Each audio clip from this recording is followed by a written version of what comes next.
Chapter 2। आपका मस्तिष्क कैसे काम करता है। आपका मस्तिष्क आपकी सबसे कीमती संपत्ति है।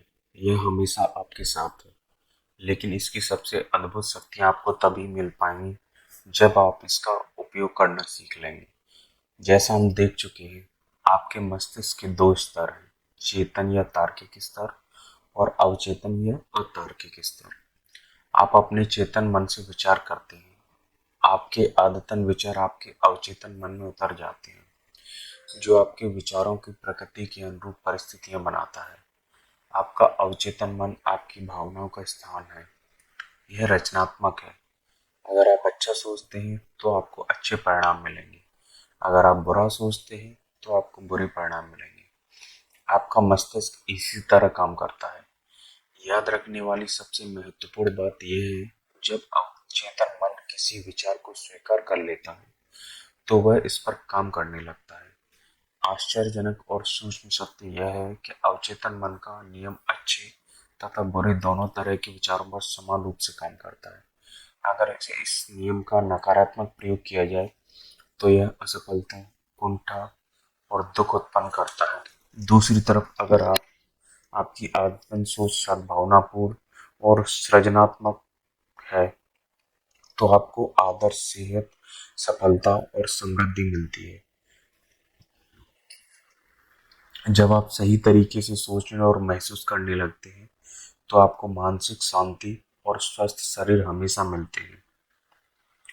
आप मानसिक रूप से जिसे भी सच मानेंगे और जिसका दावा करें, आपका अवचेतन मन उसे उसी स्वीकार कर लेगा और उसे साकार कर देगा। आपको तो बस अपने अवचेतन मन से अपने विचार को स्वीकार भर करवाना है। इसके बाद अवचेतन मन का नियम आपकी मनचाही सेहत, शांति और समृद्धि उत्पन्न कर देगा। आप आदेश देते हैं और आपका अवचेतन मन उस पर छोड़ी गई वैचारिक छाप को साकार करने के लिए पूरी निष्ठा से काम करता है। आपके मस्तिष्क का यह नियम है। आपके अवचेतन मन की प्रतिक्रिया आपके चेतन मन में रखे गए विचार की प्रकृति से तय होती है। मनोवैज्ञानिक और मनोविश्लेषक बताते हैं कि जब विचार आपके अवचेतन मन तक पहुंच जाते हैं तो मस्तिष्क की कोशिकाओं में उनकी छाप बन जाती है। जैसे ही आपका अवचेतन मन किसी विचार को स्वीकार कर लेता है, यह उसे साकार करने की में तत्काल जुट जाता है। विचारों के साहचर्य के अनुसार काम करके यह अपने लक्ष्य को साकार करने के लिए ज्ञान के हर उस हिस्से का इस्तेमाल करता है जो आपने जिंदगी भर इकट्ठा किया है। यह आपके भीतर की असीमित शक्ति, ऊर्जा और बुद्धि का इस्तेमाल करता है। परिणाम पाने के लिए यह प्रकृति के सभी नियमों का इस्तेमाल करता है। कई बार यह आपकी मुश्किलों का समाधान तत्काल खोज लेता है, जबकि कई बार कई दिनों, सप्ताहों या इससे भी ज्यादा समय लग सकता है। इसके तरीके अबूझ हैं। चेतन और अवचेतन मन में भिन्नता है। आपको याद रखना चाहिए कि चेतन और अवचेतन मन दो मस्तिष्क नहीं है। वे तो एक ही मस्तिष्क में होने वाली गतिविधियों के दो क्षेत्र हैं। आपका चेतन मन तार्किक मस्तिष्क है। यह मस्तिष्क का वह हिस्सा है जो विकल्प चुनता है। उदाहरण के लिए आप अपनी पुस्तकें, अपना घर, अपना जीवन साथी चुनते हैं। आप अपने सारे निर्णय चेतन मन से करते हैं। दूसरी तरफ आपके सचेतन मन के बिना ही आपका हृदय अपने आप काम करता रहता है और पाचन, रक्त संचार तथा सांस लेने की अनिवार्य प्रक्रियाएं चलती रहती हैं। ये सारे काम आपका अवचेतन मन करता है। इन प्रक्रियाओं के लिए आपके मन के नियंत्रण की जरूरत नहीं होती। आप अपने अवचेतन मन पर जो भी छाप छेड़ते हैं या आप जिसमें भी प्रबल विश्वास करते हैं, आपका अवचेतन मन उसे स्वीकार कर लेता है। यह आपके चेतन मन की तरह तर्क नहीं करता या बहस नहीं करता है। आपका अवचेतन मन उस मिट्टी की तरह है जो किसी भी तरह के बीज को स्वीकार कर लेती है, चाहे वह अच्छा हो या बुरा। आपके विचार सक्रिय हैं, वे बीज हैं। नकारात्मक या विध्वंसात्मक विचार आपके अवचेतन मन में नकारात्मक रूप से प्रकट करते हैं। देर सबेर वे प्रकट हो जाएंगे और अपने अनुरूप किसी नकारात्मक घटना को उत्पन्न कर देंगे। याद रखें, आपका अवचेतन मन यह साबित करने की कोई कोशिश नहीं करता है कि आपके विचार अच्छे हैं या बुरे, सही हैं या गलत। यह तो आपके विचारों या सुझावों की प्रकृति के अनुरूप प्रतिक्रिया करता है। उदाहरण के लिए, अगर आप किसी छोटी चीज को भी अवचेतन रूप से सच मान लें, तो आपका अवचेतन मन इसे सच मान लेगा, उसके अनुरूप परिणाम देने लगेगा, क्योंकि आपके चेतन मन ने इसे सच मान लिया था। मनोवैज्ञानिकों के प्रयोग। मनोवैज्ञानिकों और अन्य शोधकर्ताओं ने बहुत से सम्मोहित लोगों पर प्रयोग किए हैं। उनके शोध से यह स्पष्ट हो जाता है कि अवचेतन मन कोई चयन या तुलना नहीं करता है जो तार्किक प्रक्रिया के लिए जरूरी है। आपका अवचेतन मन किसी भी सुझाव को स्वीकार कर लेगा, भले ही वह सरासर झूठा हो, और सुझाव मानने के बाद यह उसकी प्रकृति के अनुसार प्रतिक्रिया करेगा। आपका अवचेतन मन कितना सुझावशील है, यह समझने के लिए एक उदाहरण देखें। अगर कोई सम्मोहन विशेषज्ञ किसी को यह सुझाव दे कि वह नेपोलियन बोनापार्ट है, या कुत्ता है, या बिल्ली है, तो वो व्यक्ति पूरी सटीकता से उस भूमिका को निभाने लगेगा। कुछ समय के लिए उसका पूरा व्यक्तित्व बदल जाएगा। वह व्यक्ति खुद को वही मान लेगा जिसका सुझाव सम्मोहन विशेषज्ञ ने दिया है। निपुण सम्मोहन विशेषज्ञ की अवस्था में अपने किसी विद्यार्थी को यह सुझाव दे सकता है कि वह अपनी पीठ को जाए, दूसरे को यह सुझाव दे सकता है कि उसकी नाक से खून बह रहा है, तीसरे को यह सुझाव दे सकता है कि वह संगमरमर की मूर्ति है, तथा चौथे को यह सुझाव दे सकता है कि तापमान शून्य से कम है और वह बर्फ की तरह जम गया है।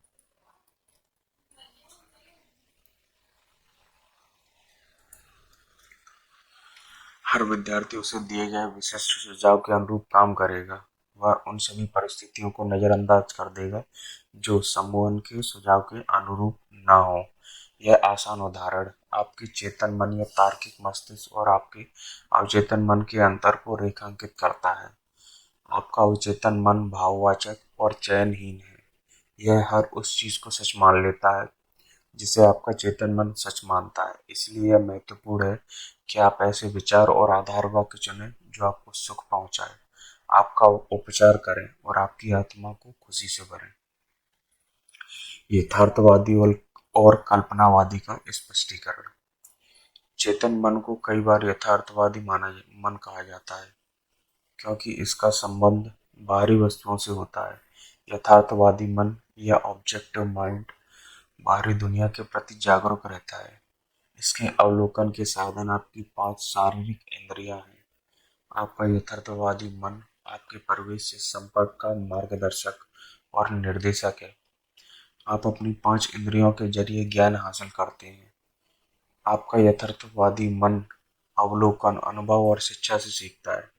जैसा पहले बताया जा चुका है, यथार्थवादी मन का सबसे बड़ा कार्य तर्क करना है। मान लें आप उन हजारों लाखों पर्यटकों में से एक हैं जो हर साल ग्रैंड कैनियन की सैर करते हैं। आप इस निष्कर्ष पर पहुंचेंगे कि यह दुनिया के सबसे अद्भुत प्राकृतिक आश्चर्यों में से एक है। यह निष्कर्ष इसकी अविश्वसनीय गहराई, चट्टानों की जटिलता, भिन्न भिन्न स्थानों पर रंगों की अद्भुत चित्रकारी के अवलोकन पर आधारित होगा। यह आपके यथार्थवादी मन का काम है। अवचेतन मन को अक्सर कल्पनावादी मन, सब्जेक्टिव माइंड भी कहा जाता है। आपका कल्पनावादी मन आपके माहौल के प्रति जागरूक तो होता है, लेकिन शारीरिक इंद्रियों के माध्यम से नहीं। आपका अवचेतन मन अंतर्ज्ञान से महसूस करता है। यह आपकी भावनाओं का स्थान और यादों का भंडार है। आपका कल्पनावादी मन अपने उच्चतम कार्य तब करता है जब आपकी यथार्थवादी इंद्रियां काम न कर रही हों।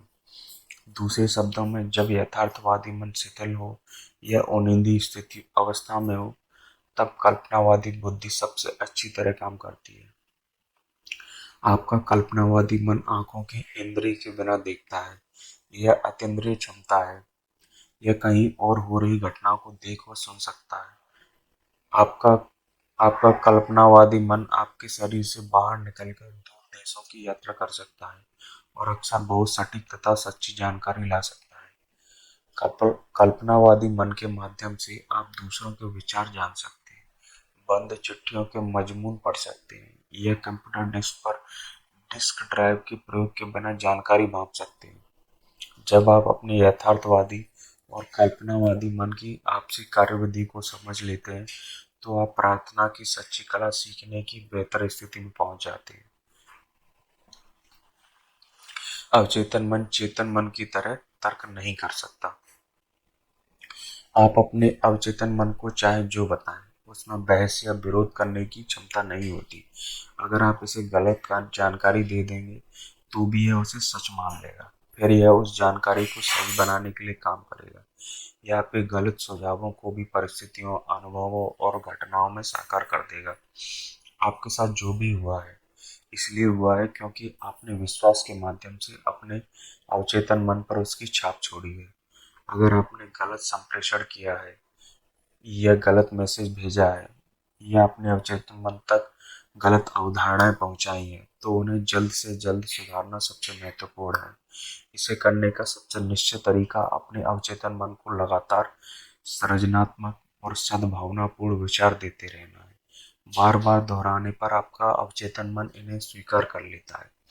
इस प्रकार आप विचार और जीवन की नई तथा ज्यादा अच्छी आदतें डाल सकते हैं, क्योंकि आपका अवचेतन मन आदत का स्थान है। आपके चेतन मन के आदतन विचार आपके अवचेतन मन में गहरे खांचे बना देते हैं। अगर आपके ये विचार सद्भावनापूर्ण, शांत और सृजनात्मक हैं, तो आपका अवचेतन मन प्रतिक्रिया करते हुए सद्भाव, शांति और सृजनात्मक परिस्थितियां उत्पन्न करेगा। क्या आप डर, चिंता और अन्य प्रकार की विनाशक सोच के शिकार हैं? इलाज है आपके अवचेतन मन की शक्ति को पहचान कर उसे स्वतंत्रता, खुशी और संपूर्ण स्वास्थ्य के आदेश देना। आपका अवचेतन मन रचनात्मक और देवी स्रोत के साथ एक रूप है। यह उस स्वतंत्रता, खुशी और संपूर्ण स्वास्थ्य को उत्पन्न करने लगेगा जिसका आदेश आपने पूरे विश्वास से दिया है। सुझाव की जबरदस्त शक्ति। हमने अब तक जिन बातों पर विचार किया है उनसे आप देख सकते हैं कि आपका चेतन मन द्वारपाल की तरह है। इसका एक बहुत महत्वपूर्ण कार्य गलत सुझावों से आपके अवचेतन मन की रक्षा करना है। यह इसलिए महत्वपूर्ण है क्योंकि यह मस्तिष्क के एक मूलभूत नियम पर आधारित है। आपका अवचेतन मन सुझाव के प्रति बेहद संवेदनशील है। जैसा आप जानते हैं, आपका अवचेतन मन तुलना या विरोध नहीं कर सकता। यह तर्क वितर्क नहीं कर सकता और खुद कुछ सोच नहीं सकता। ये सभी काम चेतन मन के हैं। अवचेतन मन तो बस चेतन मन द्वारा अलग द्वारा इस पर अवचेतन मन तो बस चेतन मन द्वारा इस पर छोड़ी गई छापों पर प्रतिक्रिया करता है। यह कार्य की अलग अलग दिशाओं में से किसी एक को नहीं चुन सकता। इसे तो जो दिया जाता है यह उसे ले लेता है। सुझाव में बहुत शक्ति होती है। कल्पना करें आप किसी ऐसे जहाज पर हैं जो थोड़ा हिल रहा है। आप एक भयभीत सहयात्री के पास जाकर कहते हैं, आपकी हालत अच्छी नहीं दिख रही है, आपका चेहरा बिल्कुल हरा हरा लग रहा है। मुझे लगता है आपको समुद्री यात्राओं में होने वाली मतली हो सकती है। क्या मैं आपको केबिन तक पहुंचा दूं? यात्री का चेहरा पीला पड़ जाता है। आपने मतली के बारे में जो सुझाव अभी अभी दिया है वह उसके खुद के डर और आशंका से मेल खाता है। वो आपकी मदद लेकर डेक से नीचे अपने केबिन में पहुंच जाती है। वहां पहुंचने पर आपका नकारात्मक सुझाव, जिसे उसने मान ही लिया था, सच हो जाता है। उसी सुझाव पर भिन्न भिन्न प्रतिक्रिया। यह समझना बहुत जरूरी है कि एक ही सुझाव पर अलग अलग लोग अलग अलग तरीके से प्रतिक्रिया करेंगे। ऐसा इसलिए है क्योंकि उनके विश्वास या अवचेतन मन की कंडीशनिंग अलग अलग होती है। मान लें सहयात्री के बजाय आप किसी जहाजी के पास जाकर कहते हैं, हेलो, आपकी हालत ठीक नहीं लग रही है। कहीं आपको समुद्री यात्रा यात्रा के कारण मतली तो नहीं हो जाने वाली है। यह जहाजी के मिजाज पर निर्भर करता है कि वो आपके लचर मजाक पर हंसे या आपको वहां से दफा होने को कह दे। आपके सुझाव का उस पर कोई असर नहीं हुआ क्योंकि उसके मन में यह विश्वास है कि समुद्री यात्रा में उसे कभी कुछ नहीं हो सकता। इस कारण उसे जरा भी डर या चिंता महसूस नहीं होगी। उल्टा आत्मविश्वास उसका सामने आएगा। डिक्शनरी आपको बता देगी कि सुझाव किसी चीज को किसी के मस्तिष्क में डालने का काम है। यह वह मानसिक प्रक्रिया है जिसे सुझाया गया विचार स्वीकार किया जाता है। यह कार्य रूप में होता है। याद रहे, कोई भी सुझाव चेतन मन की इच्छा के बिना अवचेतन मन पर छाप नहीं छोड़ सकता। आपके चेतन मन में उस सुझाव को अस्वीकार करने की शक्ति होती है। जहाजी को समुद्री यात्रा के कारण कोई डर नहीं था। उसे पूरा भरोसा था कि वह इसमें सुरक्षित है, इसलिए नकारात्मक सुझाव में उसे डराने की कोई शक्ति नहीं थी। लेकिन आपके सहयात्री पहले से ही बीमार होने के कारण चिंतित थे, इसलिए आपके सुझाव के अनुरूप परिस्थितियां बन गई। हम सबके अपने अंदरूनी डर, मान्यताएं, राय होती है। ये अंदरूनी मान्यताएं हमारे जीवन को नियंत्रित करती हैं। सुझाव में स्वयं की कोई शक्ति नहीं होती। इसकी शक्ति तो इस बात से उत्पन्न होती है कि आप इसे मानसिक रूप से स्वीकार कर लेते हैं। सिर्फ तभी आपकी अवचेतन शक्तियां सुझाव की प्रकृति के अनुरूप काम करती हैं। उसने अपना हाथ कैसे गंवाया? कई सालों से मैं कैक्सटन हॉल में लंदन ट्रुथ फोरम में नियमित रूप से भाषण दे रहा हूँ, जिसे मैंने कुछ साल पहले स्थापित किया था। इसकी निदेशक डॉक्टर एवलिन प्लीट ने मुझे एक आदमी के बारे में बताया जिसकी छोटी बेटी को रूमेटॉइड आर्थराइटिस और दर्दनाक चर्म रोग सोरायसिस था। कई जगह इलाज हुआ, लेकिन डॉक्टरों की तमाम कोशिशों के बाद भी कोई फायदा नहीं हुआ। वह आदमी हताश हो गया। वह खुद से और अपने दोस्तों से बार बार कहता था, अपनी बेटी को भली चंगी देखने के लिए मैं अपना दाहिना हाथ देने को भी तैयार हूँ। डॉक्टर फ्लीट के अनुसार एक दिन परिवार सैर सपाटे पर गए। कार की दुर्घटना हो गई और पिता का दाहिना हाथ कंधे से अलग हो गया। अस्पताल से घर लौटने पर उसने पाया कि उसकी बेटी का आर्थराइटिस और चर्म रोग बिल्कुल ठीक हो चुका था। आपको बहुत सतर्क रहना होगा कि आप अवचेतन मन को सिर्फ वही सुझाव दें जो सही तरीके से उपचार करे, वरदान दे, ऊपर उठाए और प्रेरित करे। याद रखें, आपका अवचेतन मन मजाक नहीं समझता है। यह तो आपके आदेश का शब्द सा पालन करता है। आत्म सुझाव ने डर को किस तरह भगाया? आत्म सुझाव सेल्फ सजेशन का मतलब है खुद को किसी निश्चित और विशिष्ट बात का सुझाव देना। हर साधन की तरह इसके भी गलत प्रयोग से नुकसान हो सकता है, लेकिन सही तरीके से इस्तेमाल करने पर यह बहुत ही उपयोगी बन जाता है।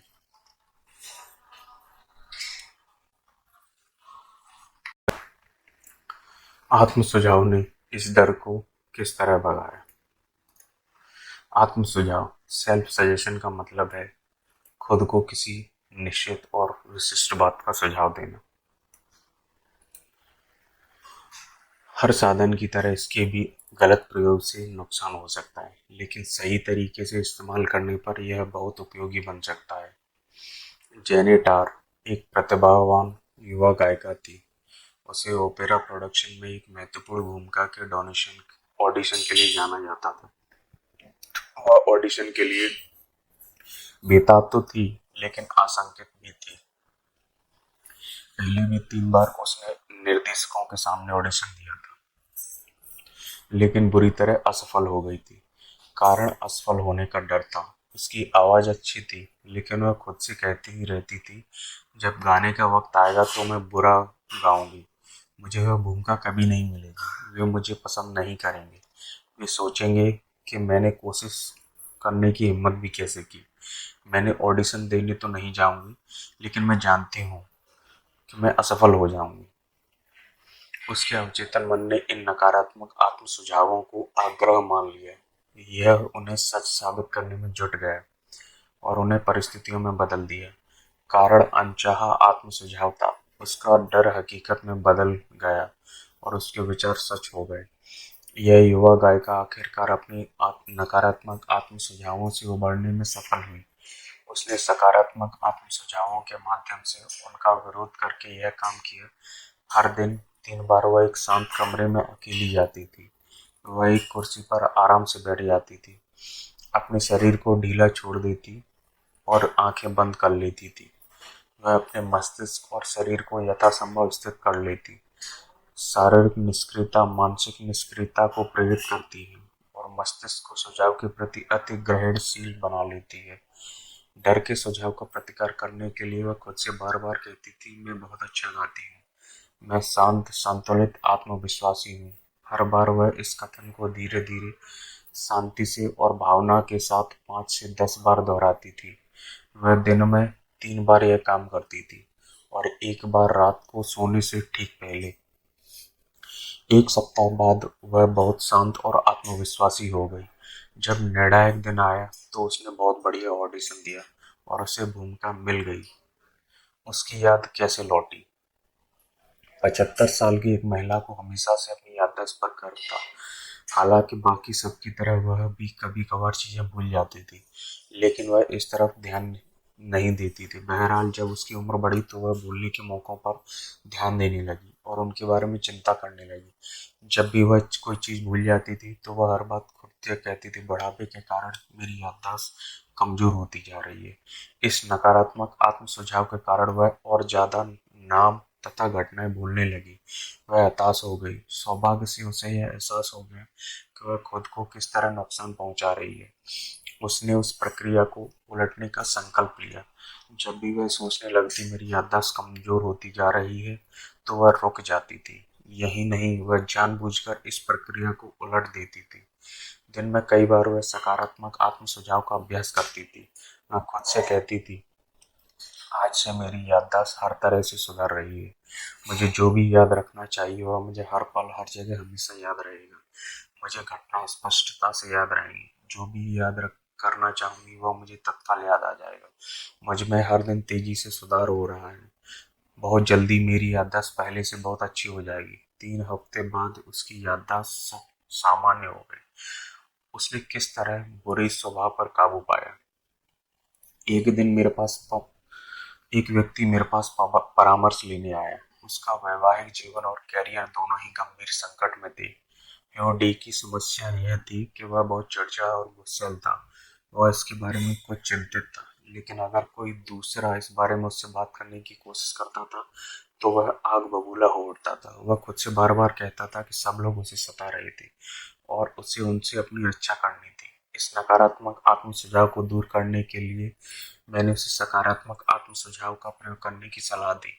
दिन में कई बार सुबह, दोपहर और रात को सोने से पहले उसे खुद से बार बार यह कहना था, आगे से मैं ज्यादा अच्छे स्वभाव का बनूंगा। अब मेरी सामान्य मनोदशा खुशी, सुख और खुशमिजाजी की हो रही है। हर दिन मैं अधिक प्रेम करने के काबिल और समझदार बन रहा हूँ। मैं अपने आसपास के सभी लोगों के लिए आनंद और सद्भावना का केंद्र रहूंगा तथा अपने अच्छे व्यवहार से उन्हें खुश कर दूंगा। यह सुखद खुशनुमा स्वभाव अब मेरी सामान्य सहज मानसिक स्थिति बन रही है। मैं एहसानमंद हूँ।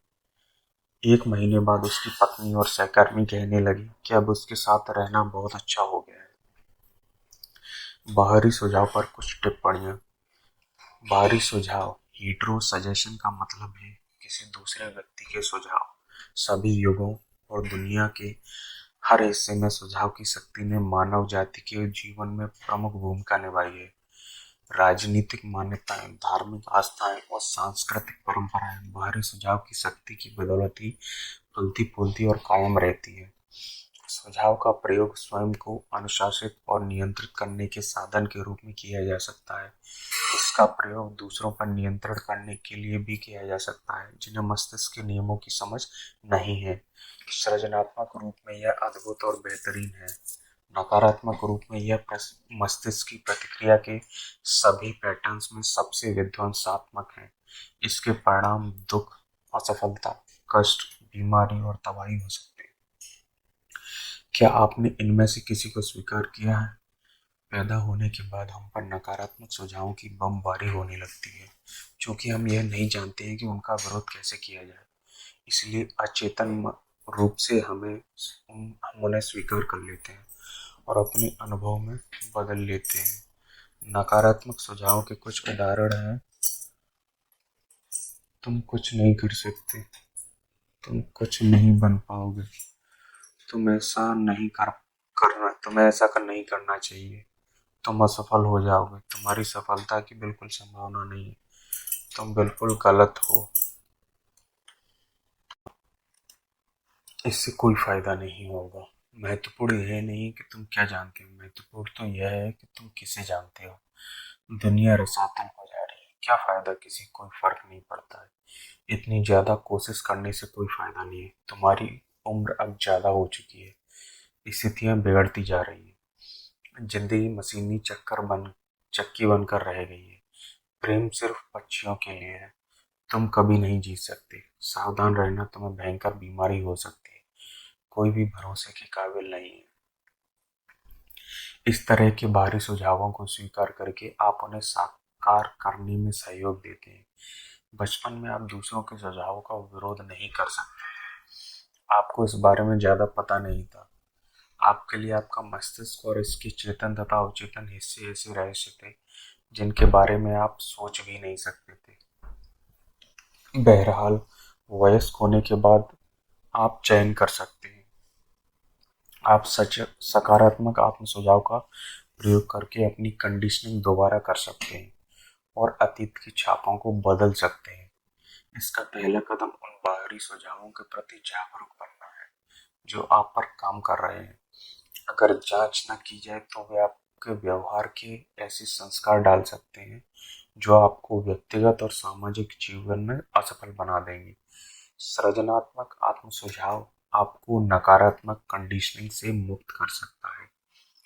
अगर ऐसा नहीं किया गया तो नकारात्मक कंडीशनिंग आपके जीवन को विकृत कर देगी और अच्छी आदतों के विकास को मुश्किल या असंभव बना देगी। आप नकारात्मक सुझावों का विरोध कैसे कर सकते हैं? अखबार उठा लें या टीवी पर न्यूज़ देखें। हर दिन आप दर्जनों ऐसी खबरें सुनेंगे जो निरर्थकता, डर, चिंता, तनाव और भावी तबाही के बीज बो सकती है। अगर आप उन्हें सच मान लें और अपने भीतर जगह दे दें तो डर के ये विचार आपके जीने की इच्छा को ही खत्म कर देंगे। बहरहाल, जब आप यह समझ लेते हैं कि आपको इन्हें स्वीकार करने की जरूरत नहीं है तो आपके सामने विकल्प खुल जाते हैं। आपके अवचेतन मन को सृजनात्मक आत्म सुझाव देकर आप में इन सभी विध्वंसात्मक विचारों को विरोध करने की शक्ति है। नियमित रूप से थोपे गए दूसरों के नकारात्मक सुझावों की जांच करते रहें। आपको इन विनाशक आत्म सुझावों की दया पर रहने की जरूरत नहीं है। हम सभी ने अपने बचपन, किशोरावस्था, वयस्क जीवन में इसकी वजह से कष्ट भोगे हैं। अगर आप पीछे मुड़कर देखें तो आसानी से याद कर सकते हैं कि माता पिता, दोस्तों, रिश्तेदारों, टीचर और सहयोगियों ने किस तरह आपको नकारात्मक सुझाव दिए थे। उनकी कही गई बातों का विश्लेषण करें और उनमें छिपे अर्थ की को गौर से जांच करें। आप पाएंगे उनमें से ज्यादातर बातें झूठी थी। उनका छिपा हुआ उद्देश्य आप में डर पैदा करके आपको नियंत्रित करना था। बाहरी सुझाव की यह प्रक्रिया हर घर, ऑफिस, फैक्ट्री और क्लब में चलती है। धीरे धीरे आपको पता चल जाएगा कि जाने अनजाने में लोगों के सुझावों का उद्देश्य यह होता है कि आप वैसा ही सोचें, महसूस करें और काम करें जैसा चाहते हैं ताकि उन्हें फायदा पहुंचे, भले ही आपको नुकसान हो जाए। किस तरह सुझाव ने एक आदमी की जान ली। मेरे दूर के एक रिश्तेदार ने भारत की एक मशहूर महिला भविष्यवक्ता से अपना भविष्य पूछा। ज्योतिषी ने उसे बताया कि उसका दिल बहुत कमजोर है और वह अगली अमावस्या को मर जाएगा। मेरा रिश्तेदार स्तब्ध रह गया। उसने अपने परिवार के हर व्यक्ति को भविष्यवाणी बताई। उसने अपने वकील से मिलकर वसीयत ठीक करवा ली। जब मैंने उसे उसके विश्वास से डिगाने की कोशिश की तो उसने मुझे बताया कि उस भविष्यवक्ता में अद्भुत पारलौकिक शक्तियां हैं। वह भविष्यवक्ता लोगों का बहुत भला या बुरा कर सकती है। उसे भविष्यवाणी की सच्चाई पर पूरा भरोसा था। जब अमावस्या करीब आने लगी तो वह खोया खोया रहने लगा। एक महीने पहले यह आदमी खुश, स्वस्थ, उत्साही और जोशीला था।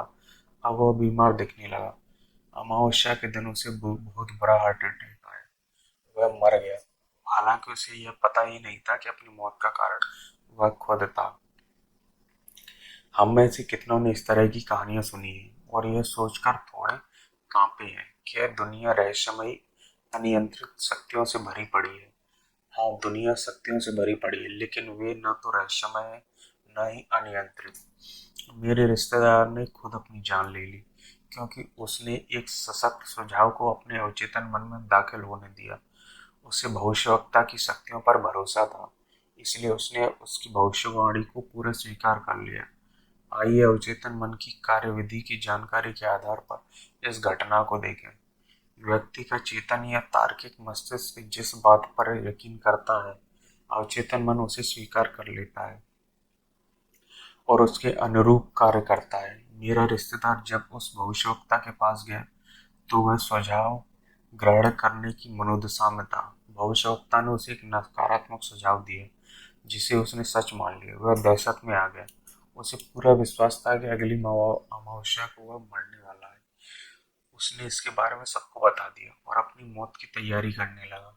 मौत के बारे में उसके डर और उसकी आशंका को उसके अवचेतन मन ने सही मान लिया तथा उसकी मौत को हकीकत में बदल दिया। जिस महिला ने उसकी मौत की भविष्यवाणी की थी उसकी शक्ति मैदान के पत्थरों और लकड़ियों से ज्यादा नहीं थी। उसके सुझाव में जान लेने की शक्ति नहीं थी। अगर वह आदमी मन के नियमों को जानता तो वह उस नकारात्मक सुझाव को पूरी तरह से अस्वीकार कर देता और भविष्यवक्ता के शब्दों पर जरा भी ध्यान नहीं देता। अगर वह जानता कि वह अपने ही विचारों और भावनाओं द्वारा नियंत्रित है तो वह जिंदा रह सकता था। तब भविष्यवक्ता की भविष्यवाणी बख्तरबंद टैंक पर फेंकी गई रबड़ की गेंद जैसी होती। वह आसानी से उसके सुझाव को नकार सकता था और हवा में उड़ सकता था जिससे उसे कोई नुकसान नहीं होता। इसके बजाय जागरूकता और समझ की कमी के कारण उसने अपनी मौत को खुद ही बुला लिया। दूसरों के सुझावों में अपनी कोई शक्ति नहीं होती है। आप अपने विचारों द्वारा उन्हें शक्ति देते हैं। आपको अपनी मानसिक सहमति देनी होती है। आपको उस विचार को स्वीकार करना होता है। तब वह विचार आपका बन जाता है और आपका अवचेतन मन उसे साकार करने के लिए काम करता है। याद रखें, आपके पास चुनने की क्षमता है। जिंदगी चुने, प्रेम चुने, सेहत चुने। माने गए प्रमुख आधार वाक्यों की शक्ति।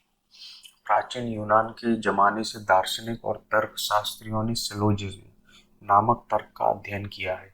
सिलोजिज्म में मस्तिष्क व्यावहारिक संदर्भ में तर्क करता है। इसका मतलब यह है कि आपका चेतन मन जिस प्रकार आधार वाक्य को सच मानता है उसी से वह निष्कर्ष तय होता है जिस पर आपका अवचेतन मन पहुंचेगा।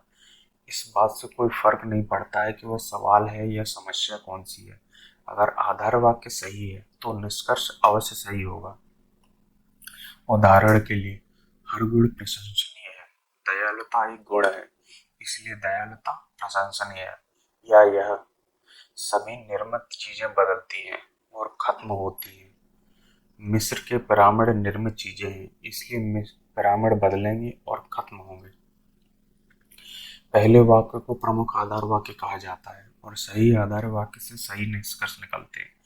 कॉलेज के एक प्रोफेसर ने न्यूयॉर्क सिटी के टाउन हॉल में अपना मस्तिष्क विज्ञान पर मेरे कुछ भाषण सुने। वे बाद में मुझसे मिलने आए। उन्होंने मुझसे कहा, मेरे जीवन में हर चीज गड़बड़ है।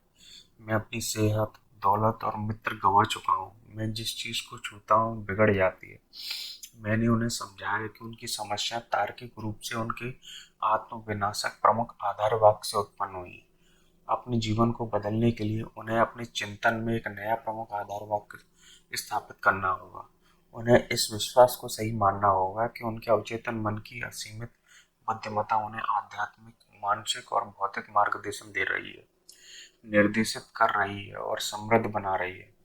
जब वे ऐसा कर लेंगे तो उनका अवचेतन मन अपने आप उन्हें समझदारी से निर्णय लेने के लिए निर्देशित करेगा, उनके शरीर का उपचार कर देगा और उसकी मानसिक शांति लौटा देगा।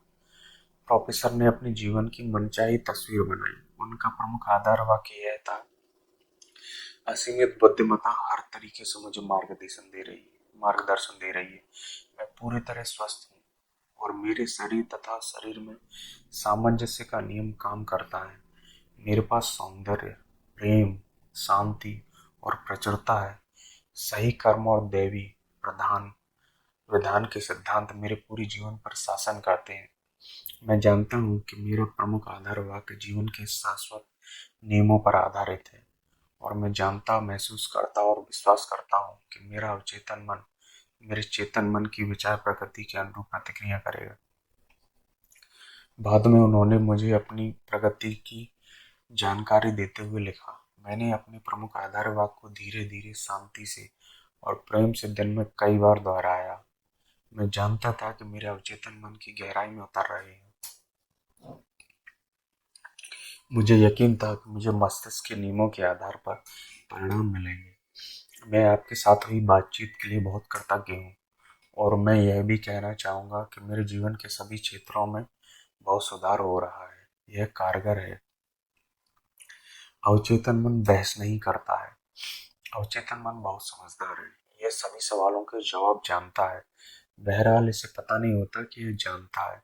यह आपके साथ बहस नहीं करता है। यह पलट कर जवाब नहीं देता है। यह ऐसा नहीं कहता है कि आप मुझ पर इस तरह के सुझावों की छाप न छोड़ें।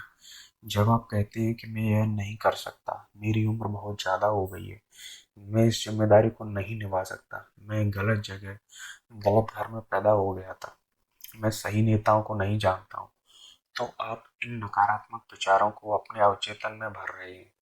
यह इनके अनुरूप प्रतिक्रिया करता है। आप दरअसल अपनी ही भलाई का रास्ता रोक रहे हैं। आप अपने जीवन में कमी, सीमा और कुंठा उत्पन्न कर रहे हैं। जब आप अपने चेतन मन में बाधा, अवरोध और विलंब की कल्पना करते हैं, तो आप अपने अवचेतन मन की बुद्धिमत्ता और ज्ञान का लाभ नहीं ले पाते हैं। आपको दरअसल यह विश्वास होता है कि आपका अवचेतन मन आपकी समस्या को नहीं सुलझा सकता। इसका परिणाम होता है मानसिक और भावनात्मक संकुलन, कंजेशन, जिसके बाद बीमारी और न्यूरोटिक प्रवृत्तियां आती हैं। अपनी इच्छाओं को साकार और कुंठा से उबरने के लिए दिन में कई बार दृढ़ता से कहें, असीमित बुद्धिमत्ता ने मुझे यह मनोकामना दी है। यही मुझे इसे साकार करने की आदर्श योजना की राह दिखाती है, उस ओर ले जाती है और आवश्यक बातें बताती है। मैं जानता हूँ कि मेरे अवचेतन की अधिक गहराई समझ या प्रतिक्रिया कर रही है, और मैं जो महसूस करता हूँ तथा जिस पर मन में दावा करता हूँ वह बाहर व्यक्त होती है। संतुलन और समबुद्धि हर ओर है। दूसरी तरफ अगर आप कहते हैं अब कोई रास्ता नहीं बचा है, अब मेरा खेल खत्म हो गया, इस उलझन से बाहर निकलने का कोई तरीका नहीं है, मैं बाधित और अवरुद्ध हूँ, तो आपको आपके अवचेतन मन से कोई जवाब या प्रतिक्रिया नहीं मिलेगी। अगर आप चाहते हैं कि आपका अवचेतन मन आपके लिए काम करे, तो इसका सहयोग पाने के लिए आपको इससे सही आग्रह करना होगा। यह आपके लिए हमेशा काम कर रहा है। यह इस समय भी आपके हृदय की धड़कन और सांस को नियंत्रित कर रहा है। जब आपकी उंगली कट जाती है, तो यह उपचार की जटिल प्रक्रिया शुरू कर देता है। इसकी सबसे मूलभूत प्रवृत्ति जीवन की ओर है। यह हमेशा आपकी देखभाल करता है और आपको सुरक्षित रखता है। आपके अवचेतन के पास अपनी खुद की बुद्धि है, लेकिन यह आपके विचारों और छवियों के पैटर्न को स्वीकार कर लेता है। जब आप किसी समस्या का जवाब तलाशते हैं, तो आपका अवचेतन प्रतिक्रिया करेगा, लेकिन यह आपसे उम्मीद करेगा कि आप अपने चेतन मन में किसी सच्चे निर्णय या फैसले पर पहुंच जाएं। आपको यह मानना होगा कि आपके अवचेतन मन के पास जवाब है।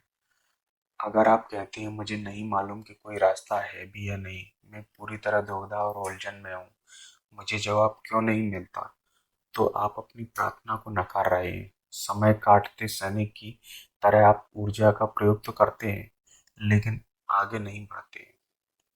अपने मस्तिष्क के पहियों को विराम दें, आराम से बैठ जाएं, शिथिल हो जाएं, शांति से कहें, मेरा अवचेतन मन जवाब जानता है। इस समय भी यह प्रतिक्रिया कर रहा है। मैं धन्यवाद देता हूँ, क्योंकि मैं जानता हूँ कि मेरे अवचेतन मन की असीमित बुद्धिमत्ता सारी बातें जानती है और मुझे इस वक्त आदर्श जवाब दे रही है। मेरा सच्चा विश्वास मेरे अवचेतन मन की बुद्धिमत्ता और ज्ञान को मुक्त कर रहा है। मुझे खुशी है कि ऐसा हो रहा है। याद रखने लायक विचार, अच्छा सोचेंगे तो अच्छा होगा, बुरा सोचेंगे तो बुरा होगा। आप वही बनेंगे जो आप दिन भर सोचते हैं।